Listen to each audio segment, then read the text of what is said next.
मित्रांनो, आजचा भाग खरंच धमाकेदार दाखवण्यात आला आहे. कारस्थानी प्रियाने आता सुभेदारांचं चक्क ब्रेन वॉश केले, तेही चैतन्याच्या बाबतीत. आणि सगळे सुभेदार प्रियाच्या खोट्या नाटकाला भुललेत सुद्धा.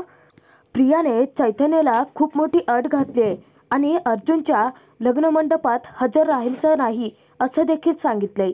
आणि सगळ्या सुभेदारांनी यामध्ये प्रियाची साथ दिली आहे.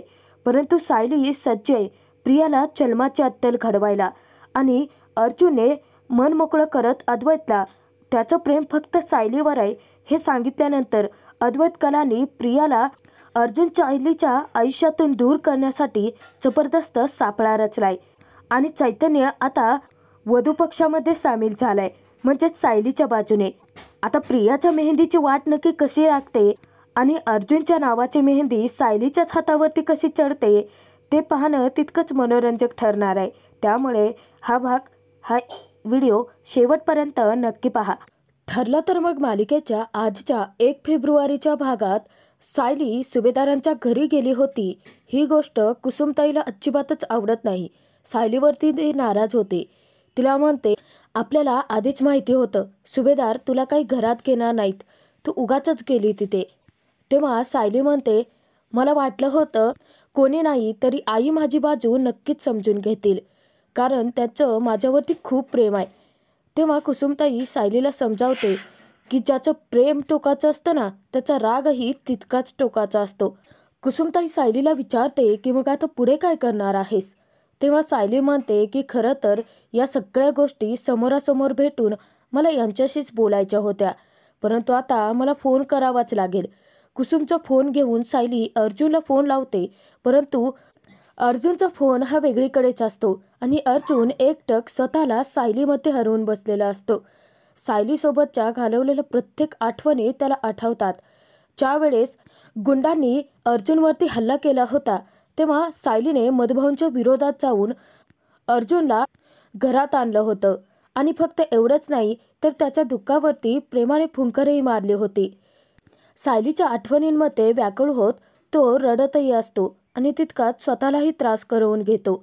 सायलीचा एक एक शब्द त्याला आठवतो की आई बाबा, पूर्णाई, घरातल्या सर्वांचा विश्वास पुन्हा जिंकूया आणि मग मानाने मी त्या घरात पुन्हा येईन.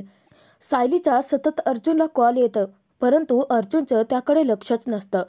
तर अर्जुनला पूर्णाजीचं वचन आठवतं की पूर्णाजीने प्रियासोबत लग्न कर असं सांगून त्याला वचनात गुंतवलंय आणि त्या वचनात अडकल्यामुळे तो त्याच्या सायलीला पुन्हा मिळवू नाही शकणार असं मनात विचार करत अर्जुन एकटाच रडत असतो. सायली खूपदा कॉन्टॅक्ट करण्याचा प्रयत्न करते, परंतु अर्जुन काही फोन रिसीव्ह करत नसतो. सायली कुसुमला आता जास्तच काळजी वाटायला लागते की अर्जुन चक्क सायलीचा फोन उचलत नाहीये. परंतु चैतन्याजवळ अर्जुनने ऑलरेडी सायलीसाठी एक निरोपही पाठवून दिलेला असतो. इकडे सुभेदार मात्र खूप खुश असतात. अगदी लग्न सोहळ्याची जय्यत तयारीही त्यांनी चालू केलेली असते. तर सर्व गेस्टची लिस्ट बनवून झालेली असते. पूर्णाजीने नक्की कोणाकोणाला लग्नात बोलवायचं आहे त्यांची सगळ्यांची नावं कल्पनाला सांगितलेली असतात. कल्पना पूर्णाजींना सांगते, मी विवनला उद्याच्या मेहंदीची सर्व तयारी करायला सांगितली आहे आणि डेकोरेशनचं तर काय अश्विन बघणारच आहे. कल्पनाने कामं कशी अशी पटापटा करायला सुरुवात केली आहे म्हटल्यानंतर पूर्णाजी तिचं तोंड भरून कौतुक करते आणि उलट ती म्हणते की बघ 3 दिवसामध्ये कसं सगळं होईल याची काळजी करत होती ना, परंतु झालं का नाही पटापटा. इतक्यातच कारस्थानी प्रिया तिथे येते. प्रिया येताच अस्मिता पूर्णाजी कल्पनाला सांगते की आपण तन्वीची मेहंदी ना अगदी हाताच्या कोपऱ्यापर्यंत काढूयात, म्हणजे नवरीची मेहंदी स्पेशल असायला हवी ना. परंतु सासूतपणाचा आव आणत प्रिया उगीचच नाटकं करते. मुद्दाम तिने चेहरा पाडलेला असतो. कल्पना काळजीपोटी विचारते की काय झालं, तुझा मूड का गेलाय. तर पूर्णाजी विचारते की तुला अर्जुन काही म्हणालाय का. प्रिया आता मुद्दाम चैतन्याला त्या लग्नातून बाहेर काढण्यासाठी बंदोबस्त करते आणि घरातल्या सर्वांच्या मनात चैतन्याबद्दल नको तो विचार पेरते. येऊन पूर्णाजीला म्हणते, अर्जुनशी बोलायला तो एकट्यात तरी भेटायला हवा ना, सतत आपलं बॉडीगार्ड घेऊन फिरतोय. पूर्णाजी विचारते की नक्की काय झालंय. तेव्हा प्रिया सांगते की हे बघ आजी, चैतन्य आणि अर्जुनची मैत्री खूप गोड आहे, परंतु सायली आणि चैतन्याची मैत्री देखील तितकीच गोड आहे. बहुतेक अर्जुन स्वखुशीने माझ्यासोबत लग्नाला तयार झाला आहे ही गोष्ट चैतन्याला आवडलेली नाही आहे. अस्मिताला प्रियाच्या बोलण्यावरती काही विश्वासच बसत नाही. तर ती विचारते की तो तुला तसं म्हणालंय का? तेव्हा प्रिया सांगते की नाही, तो असं थेट मला म्हणालेला नाही आहे, परंतु अडून अडून तो बोलतच असतो.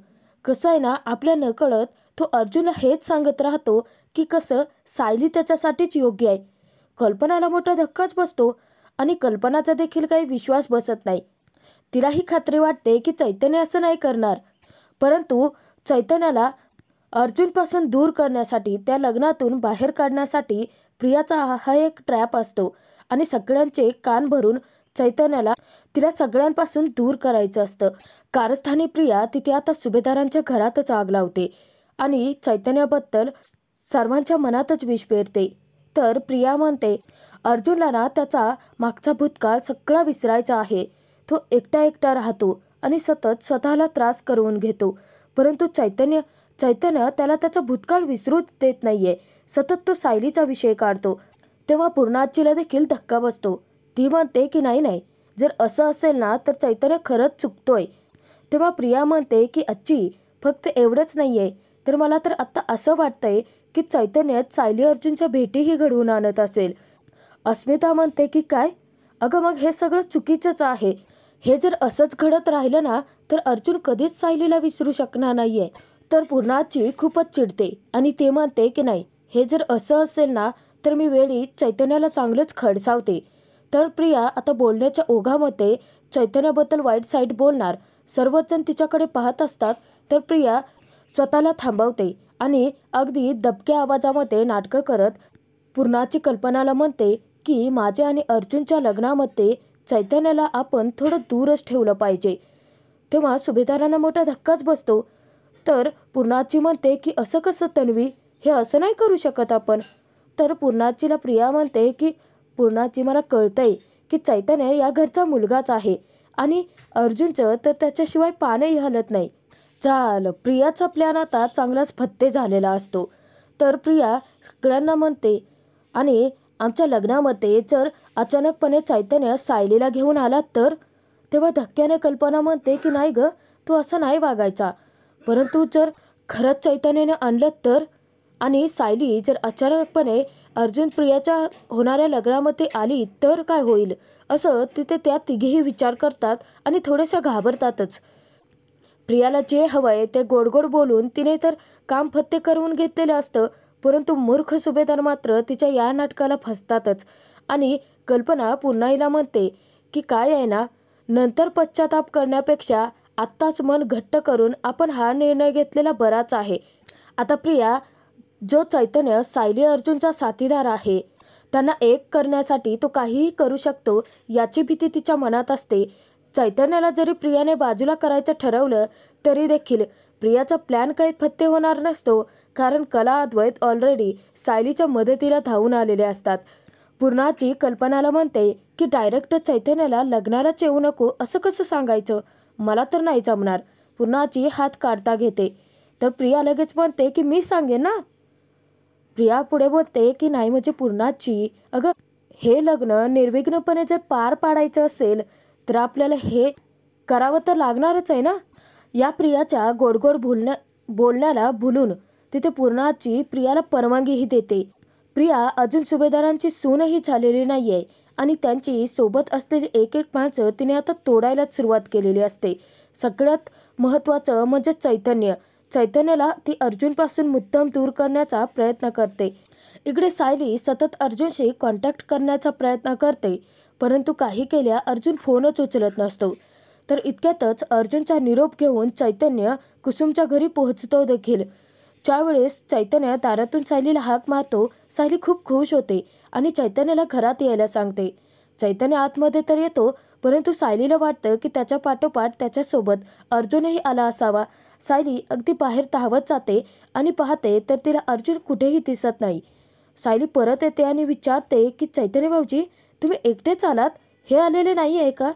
चैतन्य सांगतो की नाही सायली वहिनी, अर्जुन आला नाहीये. तेव्हा कुसुमताई म्हणते की अहो असं कसं, सायली केव्हाची त्याच्या वाटेकडे डोळे लावून बसली आहे. आम्हाला तर वाटलं होतं की तुम्ही अर्जुनला घेऊन याल, असं कुसुमताई म्हणते. तेव्हा चैतन्य अगदी जड अंतकरणाने ती ओढणी सायलीला देतो आणि सायलीला तो सांगतो, अर्जुनने सगळे आशा सोडले वहिनी, तुम्ही दोघं पुन्हा कधीच एकत्र येणार नाही, ही ओढणी त्याची खून आहे, असं चैतन्याने सांगतात. सायली कुसुम धक्क्याने एकमेकींकडेच पाहतात. जरी अर्जुनने आशा सोडली असली, तो अगदी हरल्यासारखा झाला असला तरी सायली खमकी उभी असते. तर सायली त्या ओढणीवरती प्रेमाने हात फिरवते आणि तिला आठवतो तो अर्जुन, की मकर संक्रांतीच्या दिवशी अर्जुन हीच ओढणी आपल्या गळ्यात टाकून आला होता आणि अर्जुनला पाहून सायली तेव्हाही तितकीच खुश होती. तर अर्जुन त्याने जरी हार मानली असली तरी सायलीने हार मानलेली नसते आणि चैतन्याला ती म्हणते की मग ही ओढणी तुम्ही परत घेऊन जावा आणि माझा यांना एक निरोप द्या. चैतन्य विचारतो की निरोप कसला? तेव्हा सायली म्हणते की यांना सांगा या ओढणीला मॅच होईल असा एका कुर्ता शोधून ठेवा म्हणाव, कारण आमच्या लग्नाच्या वेळी त्यांना असाच एक कुर्ता आणि त्याचबरोबर ही ओढणी अंगावरती घ्यायची आहे. चैतन्य कुसुमकडेच पाहायला लागतो. तेव्हा कुसुम आनंदाची बातमी देते चैतन्याला की सायलीने त्याच्यासाठी काहीतरी ठरवलं आहे. ते तुमचं दिलवाले दुल्हनिया ले जाएंगे विसरा आता, कारण दिलवाली दुल्हनिया अब दुल्हा ही ले जाएगी, असं कुसुमताई तिथे फक्कड असे डायलॉगबाजी करते. चैतन्य तर आनंदाने उड्याच मारायला लागतो. चैतन्याचा विश्वासच बसत नसतो की सायली हे सगळं करणार आहे. सायली चैतन्यासाठी आनंदाची बातमी देते की तुमच्या मित्राला जाऊन निरोप द्या, ही ओढणी आणि ही ओढणीवाली दोन्हीही फक्त त्यांचीच आहे, कारण सुभेदारांच्या घरात गृहप्रवेश करून फक्त मीच येणार आहे. जो चैतन्य खचून गेला होता, अर्जुनचा निरोप घेऊन तो सायलीकडे आला होता, तोही अगदी जड अंत करणार आहे. तो आता खूप खुश असतो आणि आनंद साजरा करतो. सायलीचं कौतुक करत म्हणतो की तुम्ही आणि अर्जुन एकमेकांसाठी परफेक्ट का आहात ते मला आत्ता कळतं आहे. पहिला खचतो तर दुसरा त्याच्या पाठीशी खंबीरपणे उभा असतो. प्रेम प्रेम म्हणजे नक्की असतं काय ना? बिचाऱ्या चैतन्याच्या डोळ्यात आनंदाश्रू दाटून येतात की आता सायली अर्जुन एक होणार. तर चैतन्य जाता जाता सायलीला म्हणतो की तुमचा हा निरोप मी तुमच्या अहोंना नक्की देईन, आणि तो तेथून निघून जातो. चैतन्य खूप खुश होऊन गेलेला असतो. तर कुसुमताई तर आनंदाने अगदी उड्याच मारायला लागते. तर काही वेळानंतर चैतन्य सुभेदारांच्या घर परततोही आणि तो नेमकं अर्जुनच्या रूममध्ये निघालेलाच असतो. तर स्वार्थी निर्दयी सुभेदार सर्वजण प्रियाच्या बाजूने उभे असतात आणि प्रिया चैतन्य अर्जुनच्या रूममध्ये जात असताना त्याला अडवते आणि त्याला सांगते की अर्जुन आता कामात असेल. तेव्हा गप्प न बसता चैतन्यही तिला सडेतोड उत्तर देतो की तन्वी, तू बिझी आहे, तू ज्या कामामध्ये बिझी आहे ना ते काम आम्ही एकत्र करतो, त्यामुळे तू थांब, मी जाऊन बोलतो त्याच्याशी. तर चैतन्य पुन्हा अर्जुनच्या रूममध्ये निघालेला असतो. तर स्वार्थी कल्पना म्हणते की चैतन्य, अरे एवढं तन्वी सांगते तर ऐक ना. कल्पनाचं बोलणं ऐकून चैतन्याला मोठा धक्काच बसतो. चैतन्याला खात्री होतीच, प्रिया जर सुभेदारांच्या घरात जर आली ना तर ती नक्कीच आग लावणार आणि प्रियाने ते काम केलेलंच असतं. तर चैतन्य धक्क्याने प्रत्येकाकडे पाहतो. निर्लज्ज सुभेदार तिथे आता मानाखाली घालून प्रियाच्या मागे उभे असतात तिची साथ द्यायला. चैतन्य धक्क्याने कल्पनाला विचारतो की तू काय बोलतेस, कळतंय का तुला? तेव्हा कल्पना तर मूग गिळून शांतच असते. सगळे सुभेदार तोंडाला कुलूप लावून गप्प उभे असतात. तर प्रिया म्हणते की हे बघ चैतन्य, आत एक बाहेर एक असं मला वागताच येत नाही, त्यामुळे तुला अगदी स्पष्टपणे सांगते, लग्नाचे जेवढे काही फंक्शन्स आहेत ते घरातल्या माणसांमध्ये साजरे करायचे आहेत असं आम्ही ठरवलंय. बिचारा चैतन्याला त्यांनी दूर लोटलेलं असतं. प्रिया सुभेदारांची अजून सून व्हायची आहे, त्याच्या आधीच तिने सगळ्या घराची सूत्र आपल्या हातात घेतली असतात आणि अगदी आपल्या बोटावरती आपल्या तालावरती सगळ्या सुभेदारांना नाचवते. हे बघ चैतन्य, या सगळ्यातून मला अर्जुनला बाहेर काढायचं आहे, त्याचा त्रास मला कमी करायचा आहे, आणि तसंही लग्न करण्यासाठी वेळ खूपच कमी आहे, आणि या लग्नामध्ये जर सतत तूच अर्जुनच्या आजूबाजूला जर असशील तर अर्जुनला सतत त्याचं मागचं सगळं आठवत राहील आणि त्याने तो डिस्टर्ब होईल. त्यामुळे तू घरापासून दूर राहिलास तर बरंच होईल, असं प्रियाने म्हणतात. चैतन्य बिचारा खूप मोठ्या शॉकमध्ये असतो. प्रिया एवढं चुरूचुरू बोलते आहे आणि सुभेदार एक चकारही शब्द तोंडातून काढत नाहीयेत. तिला ते सगळं चैतन्याला बोलण्यापासून अडवत नाहीयेत. अर्जुन असता तर अर्जुनने तिचा एकही शब्द ऐकून घेतला नसता. आता बिचाऱ्या चैतन्याची कोंडीच होते. एकीकडे त्याने सायलीला वचन दिलंय की तो लग्नाच्या सगळ्या विधींबद्दल सायलीला माहिती देईल, परंतु आता चैतन्य स्वतःच जर लग्नापासून दूर राहिला, जर सुभेदारांच्या घरापासून दूर राहिला, तर सायलीची मदत कोण करेल? बिचारा चैतन्याला खूपच वाईट वाटतं. प्रियाच्या बोलण्याने तो दुखावला गेलेला असतो, परंतु सगळ्यात जास्त तो या कारणासाठी दुखावला जातो की प्रिया त्याला एवढं सगळं सुनावते, ऐकवते, परंतु सुभेदार तिला काहीही बोलत नाहीयेत. तरी देखील तो जड अंतकरणाने विचारतो की पूर्णाजी, काका, अश्विन, मावशी, तुम्ही काहीच बोलणार नाही आहात? बिचारा चैतन्याच्या डोळ्यातून आता अश्रू येतात, परंतु सर्व सुभेदार त्याकडेही दुर्लक्ष करतात. एवढे निर्दयी आणि स्वार्थी विचाराचे झालेले असतात. त्यांना फक्त त्यांच्या मर्जीप्रमाणे सगळं घडायला हवं असतं आणि त्यांच्या डोक्यात असले विचार पेरणारी असते ती कारस्थानी प्रिया. चैतन्याच्या सगळं लक्षात येतं. चैतन्य त्या सर्वांना म्हणतो की ठीक आहे, मी शेवटचं एकदा अर्जुनला भेटून येतो. तर चैतन्य आता अर्जुनच्या रूममध्ये निघालेलाच असतो. कारस्थानी प्रिया त्याला आडवी जाते आणि चैतन्याला म्हणते की चैतन्य थांब, म्हटलं ना मी तुला, अर्जुन बिझी आहे कामामध्ये. चैतन्य धक्क्याने सगळ्यांकडे पाहत असतो, परंतु एकही सुभेदार त्याच्या मदतीला पुढे येत नाही किंवा त्याला आपलंसही मानत नाही. सगळ्यांकडे चैतन्य आशेने पाहत असतो, परंतु तोंडातून एक चकार शब्द न काढता मुख गिळून सगळे गप्प उभे असतात, नुसतं तमाशा बघतात. तर प्रिया उगाच चालसूतपणाची नाटकं करत म्हणते की चैतन्य, मला कळतंय तुला किती वाईट वाटलं असेल. तर नाटकी प्रिया चैतन्याला म्हणते की हे बघ, आत्ता नाही, परंतु तुला जर हवं असेल ना, तर तू आमच्या लग्नात अक्षता टाकायला तेवढा येऊ शकतोस, असं प्रियाने म्हणताच चैतन्याची आशाच संपते. कोणीही सुभेदार पुढे येत नाही म्हटल्यानंतर तो स्वतःच निर्णय घेतो आणि मागे फिरतो. चैतन्य ज्यावेळी तेथून निघालेला असतो तेव्हा सुभेदारांच्या डोळ्यात अश्रूही आलेले असतात. चैतन्यासाठी त्यांचा जीव तितकाच तिळतिळ तुटत असतो, परंतु सगळेच जण प्रियाच्या खोट्या नाटकाला भुललेले असतात. प्रियाने सर्वांचं चैतन्याच्या बाबतीत ब्रेन वॉश केलेलं असतं, इमोशनल ब्लॅकमेल केलेलं असतं. बिचारा चैतन्य तेथून कोणाला काहीही न बोलता निघून जातो. चैतन्य ज्यावेळी मागे वळून पाहतो ना, तेव्हा सगळे सुभेदार माना खाली घालून निर्लज्जसारखे उभे असतात. चैतन्याला अडवायलाही कोणी पुढे येत नाही. तर चैतन्य तसाच तेथून निघून जातो आणि पुन्हा सगळ्यांनाच वाईट वाटायला लागतं आणि चैतन्य गेल्यानंतर त्याच्याबद्दलचं प्रेम पुन्हा त्यांच्या मनात उफाळून येतं. प्रियाचं काम फत्ते झालेलं असतं, खुश असते, ती आनंद साजरा करते, परंतु प्रियाने कितीही नाटकं केली तरी सायली ही अर्जुनची पत्नी होती आणि राहणारच आहे.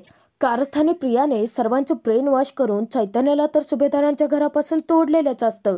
तिला वाटतं की सायलीचा एक साथीदार तिने कमी केलाय, परंतु एवढंच करून प्रिया थांबलेली नसते. तर चोरून अगदी संधी साधून ती अर्जुनच्या रूममध्ये येते. अर्जुन इकडे तिकडे कुठे आहे का त्याचा आधी जाऊन ती अंदाजा घेते आणि त्यानंतर पाहते तर अर्जुनचा फोन तिथेच ठेवलेला असतो. पटकन प्रिया अर्जुनचा फोन घेते आणि विचार करते की चैतन्य काही गप्प बसणाऱ्यातला नाही आहे. अर्जुनला फोन केला तर तो सगळं सांगून टाकेल आणि ते घडू द्यायचं नाही आहे. म्हणून कारस्थानी प्रिया तिथे आता अर्जुनच्या मोबाईलमधून चैतन्याचा नंबरच ब्लॉक करते की जेणेकरून चैतन्याने अर्जुनशी कॉन्टॅक्ट जरी केला तरीही अर्जुनशी कॉन्टॅक्ट होणारच नाही आणि प्रियाचं खरं बाहेर नाही निघणार. प्रियाने काय फक्त चैतन्याचाच नंबर ब्लॉक केलेला नसतो, तर तिने कुसुमचा देखील नंबर ब्लॉक केलेला असतो, कारण तिला भीती असते की सायली अर्जुनशी कॉन्टॅक्ट साधेल आणि म्हणूनच प्रियाने हे सगळं गुपचूप लपून छपून करून तेथून निघून जाते. इकडे चैतन्याचा फोन येताच सायलीला मोठा धक्का बसतो. सायली विचारते की प्रिया तुम्हाला असं म्हणाली चैतन्य भाऊजी? तेव्हा चैतन्य खचून गेलेला असतो. तो म्हणतो की अगदी उपकार केल्यासारखं मला म्हणाली की फक्त अक्षता टाकायला मंडपात ये म्हणून. चैतन्य आता रडायला लागतो आणि सायलीला सांगतो की मला ती तसं बोलले त्याचं काहीच वाटलेलं नाही आहे वहिनी, खरं तर तिथे कल्पना मावशी, पूर्णाजी, प्रताप काका होते, परंतु ते काहीच तिला बोलले नाहीत ना, हे माझ्या मनाला जास्त लागलं. तर चैतन्य पूर्णपणे खचून गेलेला असतो. सायलीला म्हणतो की त्यांनी तिथे दटावून का नाही सांगितलं की चैतन्य पण आमचाच मुलगा आहे आणि तो त्याच्या भावाच्या लग्नात असणार म्हणजे असणारच. सायलीला चैतन्याबद्दल वाईट वाटतं, परंतु सायली चैतन्याला म्हणते की कदाचित देवी आईची देखील हीच इच्छा असावी की तुम्ही नवऱ्या मुलाकडून नाही तर नवरी मुलीकडून त्या लग्नात सामील व्हावं. तर सायली चैतन्याला म्हणते की तुम्ही वर पक्षातून नाही, वधू पक्षातून मंडपात यायचं आहे आणि सगळ्यात जास्त गरज तर इथे आहे तुमची. तेव्हा चैतन्य हसतो आणि म्हणतो की वहिनी, एखाद्याला कसं हसवायचं ना ते तुझ्याकडून कोणी शिकावं. तर चैतन्य म्हणतो की काळजी करू नकोस, आलोच मी, आणि फोन ठेवून देतो. सायली प्रियावरती खूप चिडते आणि कुसुमला म्हणते की ऐकलत ना कुसुमताई. कुसुमताई म्हणते की हो ग, ऐकलं मी सगळं. तर सायली खूप चिडते आणि म्हणते की कुसुमताई, ह्या प्रियाच्या ऐवजी दुसरी कोणतीही मुलगी असते ना तर तिच्याबद्दल मला खरंच वाईट वाटलं असतं की मी त्या बिचारीचं लग्न मोडते, परंतु ही प्रिया ही काय सुधारणाऱ्यातली नाहीच आहे. या प्रियाला ना मी आता चांगलाच धडा शिकवते. तुम्ही दोघं माझ्यासोबत आहात ना, असं सायली कुसुमला विचारतात. ती म्हणते की हो ग, मी आणि चैतन्य तुझ्यासोबतच आहोत. तर सायली म्हणते की शिवाय माझी प्रेमाची आणि हक्काची जोडलेली माणसं माझ्यासोबत आहेत मला साथ द्यायला. तेव्हा कुसुमताई विचारते की आणखी कोण. तर मालिकेत आता कला अद्वैतची धूमधडाक्यात एंट्री होणार असते आणि सायली त्यांना फोन करून स्वतः मदतीला बोलावते. तर मित्रांनो, आजचा हा भाग इथे संपतो आहे. आजचा भाग नक्की कसा वाटला ते कमेंट करून कळवा. पुढील भागात आपण पाहणार आहोत अद्वैत अर्जुनची भेट घेतो, तेव्हा अर्जुन अगदी हरल्यासारखा झालेला असतो. अद्वैत समोर आपलं मन मोकळं करत म्हणतो की माझं प्रेम फक्त मिसेस सायलींवरती आहे. हे लग्न तर मी फक्त पूर्णाजीच्या मर्जी खातर करतोय. माझं प्रेम मिसेस सायलीवर तर होतं आहे आणि कायम राहणार. तेव्हा अद्वैत म्हणतो की जर तसं असेल ना तर ही तन्वी तुमच्या दोघांच्यामध्ये मी येऊच देणार नाही, असं तो अर्जुनला वचन देतो. कलाने सायलीची भेट घेतलेली असते. कला सायलीला म्हणते आपलं ठरलं होतं ना त्याप्रमाणे मी चांदेकरला प्रियासाठी खास मेहंदीची व्यवस्था करायला सांगितले, सेम स्पेशल मेहंदी. आता सायली आणि अर्जुनला एकत्र आणायला कला आणि अद्वैत खमके आहेत, असं म्हणत सायलीला कला टाळी देते. अद्वैत कलानी आता प्रियासाठी एक सापळा तर रचलाय, परंतु ऐनवेळी मेहंदीच्या दिवशीच प्रिया चांगलीच तोंडघशी कशी पडते आणि पुन्हा सायली कशी जिंकते ते पाहणं तितकंच